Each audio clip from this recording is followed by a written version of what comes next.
In today's video, I'm going to be covering sub-metering water and having your tenants pay the water utilities. Now, is this possible?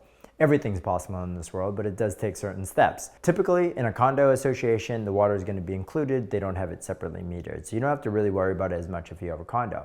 However, if you do have a single or a multifamily, this is something that you're really going to want to consider because water can be a major expense. And when the tenants aren't paying for that expense, they aren't going to be as worried about it. So what can you do? First and foremost, any type of utility that you want to charge back to the tenant needs to be separately metered. In a single family house, there's only one meter typically. Sometimes there's a different one for sprinklers, but that's not the case in most. The city of Boston or the jurisdiction or city that you have a property in might have a special form. That form needs to be filled out by the plumbers. The plumber will go to the property, make sure everything is low flow and efficient, and they'll sign off on it stating that it is. Then you'll submit that into the city, and the city will know, hey, yes, we've received it. I will always provide a copy of that report to any tenants that we make sure that if they're paying for the utilities, that they know that we've gone through this process for them. Because what you don't want to do is be responsible for triple damages in the case of when you charge a tenant and then the tenant says, hey, did you fill out this form? And you did not, and you were legally responsible for, they can sue you up to triple amount.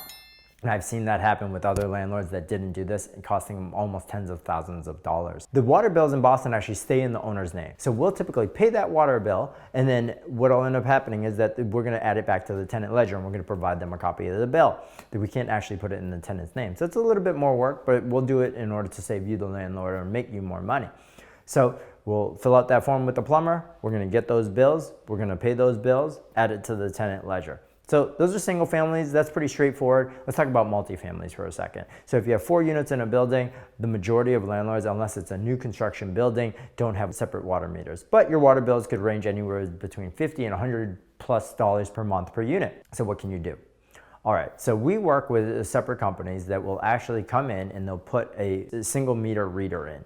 And then every single time what they'll do is they're gonna add in separate water meters for every unit. That's assuming that your water is separated per unit. You'll have to have a plumber check that in advance, but we do that. Each meter will read separately and it's gonna send information back to this individual reader, and this individual reader will actually send us information via the web. So we're able to actually figure out based upon the calculation. So if it's a $500 water bill for the entire building, what we'll do is we'll separate that out, try to figure out the total amount, right, and for each unit, and then we'll bill it back to them. But again, you have to show the proof to the tenants to make sure that they know. And most importantly, you're gonna wanna have it in their lease. You're gonna explain it to them and show them how it works because you don't want any type of confusion when it comes to that. And that can save a landlord. We've saved landlords literally $6,000 to $7,000 a year on that. It goes paid by the tenants. And you're just gonna wanna make sure that everybody understands their responsibility of paying the water and they understand how it works so that there's no confusion later on. You've reached the end of this video and you are now one step closer to becoming the landlord that you wanna be.